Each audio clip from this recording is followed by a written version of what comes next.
պահանջով եւ հիմա ովքեր են հնարավորում ինչի կատարում ներսում։ Երևի արդեն բոլորիդ հայտնի է, որ առավոտյան ժամը 7-ից պարոն Լևոն Քոչարյանի բնակարանում խոզարկություն են իրականացնում, դրան զուգահեռ իրենց ընտանիքին պատկանող տարբեր գույքերում, ընկերություններում, իսկ պատճառը կարծեմ այնքան ակնհայտ է, որ մեկնաբանելու կարիք չկա, քանի որ օրինակ եթե տարիներ առաջ մենք փորձեցինք ապացուցել, այսինքն ապացուցվեց, որ Ռոբերտ Քոչարյանի կալանավորումը քաղաքական պատվեր է, մի հեռախոսազրույցի հայտ եկավ, չէ,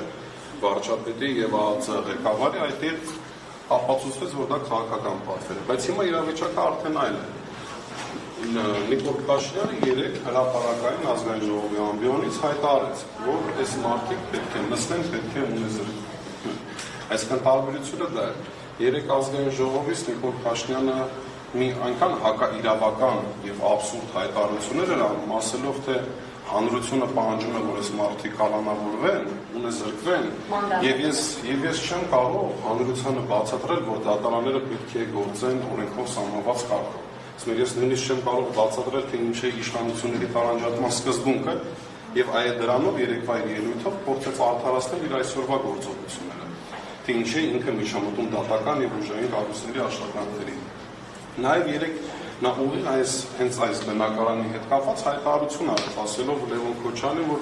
այ քո երեխաները չպետք է ժառանգեն այդ բնակարանը։ Եվ այսօր առավոտյան մի քանի ժամ անց մենք տեսնում ենք, որ այն բնակարանը, որը որ Նիկոլ Փաշինյանն ասել քո երեխաները չպետք է ժառանգեն, երեխաների ներկայությամբ տեսնում ենք, քանի ԱԱԾ-ականներ կան։ Այսինքն այս շոուի իմաստը ո՞րն է։ Ուղղակի մարդիկ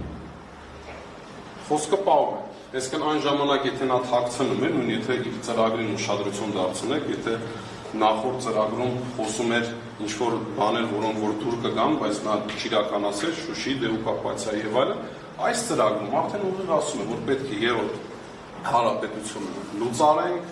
եկեղեցին քանդենք եւ Հայաստանի սպառազինենք։ Լևոն Քոչարյանը դիմելով Փաշինյանին ասաց, մեզնից էլ պահանջում են, ասում են այդպես դավաճանեն չէ, մինչեւ հիմա կարողանում այդտեղ լինել։ Հնարավոր է հենց այդ ելույթն էլ լինի պատճառ, բայց Լևոն Քոչարյանը ինչի այդ արտահայտությունը արեց, նայեք։ Նախորդիվ Նիկոլ Փաշինյանն ասում էր հանրությունը պահանջում է։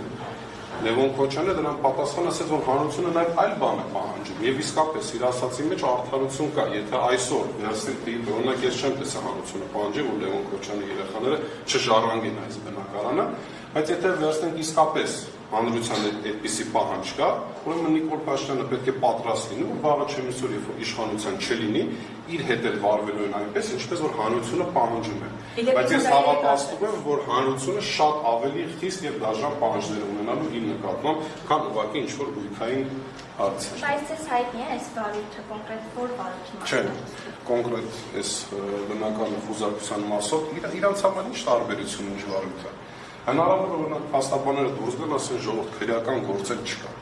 Նույն Ռոբերտ Քոչարյանի քրեական գործով մոտ 2 ամիս ուղղակի դատարանում ուզում էին հասկանալ, թե քրեական օրենսգրքի որ օրենքով է այս մարդը մեղադրել։ Պատասխան չկար։ Ձեզ համար հասկանալի է Փաշինյանի քաղաքական մոտիվը սա անելու համար, որովհետև ընտրություններից հետո Գագիկ Ծառուկյանին կալանավորեց, այսինքն ընդդիմության նկատմամբ բռնաճնշումները սկսվեցին, հիմա 3 ազգային ժողովից խոսեց երկրորդ նախագահի եւ երրորդ այդ թվում երրորդ նախագահի մասին։ Ինչի է ուզում հասնել Նիկոլ Փաշինյանը ընդդիմությանը ճնշելով։ Բնական բան է, սկսենք ուզում ուղղակի չեզոքացնի ընդդիմադիր գործիչներին, այսինքն հենց մի սուր ելույթ եղավ, այսինքն հիմա իրենց պատկերացնելով, հիմա կարող ընդդիմադիր գործիչները Լևոն Քոչարյանը կամ մեր խմբակցության մնացած մեր գործընկերները օրինակ վախենան այս իրավիճակից։ Բայց այս ԱԱԾ-ականներից վախենում միայն այս բնակարանի երեխաները։ Ոչ ես, ոչ պարոն Քոչարյանը, ոչ մնացած ոչ մի մեր գործընկերներից չի վախում այս process-ներից։ Իսկ այս process-ից մենակ 3 հոգի կա վախեցող, դա անչափահաս Լևոնի երեխաներն են։ Իսկ այս process-ն էլ այն ինչը որ ինքը միտում ունի չեզոքացնելու ընդդիմադիր գործիչներին, ինքը չի աշխատել։ Որտեղ 18 թվականին այս մարդիկ շատ հեշտ ու հանգիստ կարող են չմտնեն այս քաղաքական process-ների մեջ, չվերադառնային Հայաստան եւ իրանց ժառանգության մասին խոսակցություն չլինի։ Այնպես ինչպես որ նաեւ նախկիններ կան, ովքեր որ թե տարբեր կոռուպցիոն սկանդալների միջով են անցել, բայց այսօր տեսնում որ ԿՊ անդամ են կամ ԿՊ-ին են ծառայում եւ նրանք ոչ մի խնդիր չունեն, այսինքն իրանց հետ լեզու գտնելը շատ բարձ է։ Հիմա երեխաները ներսում են։ Երեխաները ներսում են։ Առավոտյան երբ են ներքին։ Առավոտյան 7-ից եկել եմ։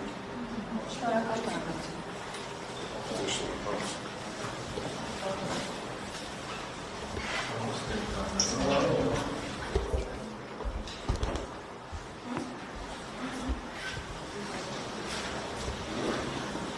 Հայվացուն տեմի հարգելի հետևողներ, հիշեցնեմ, շարունակում ենք լուսաբանել Լևոն Քոչարյանի դիմանկարանում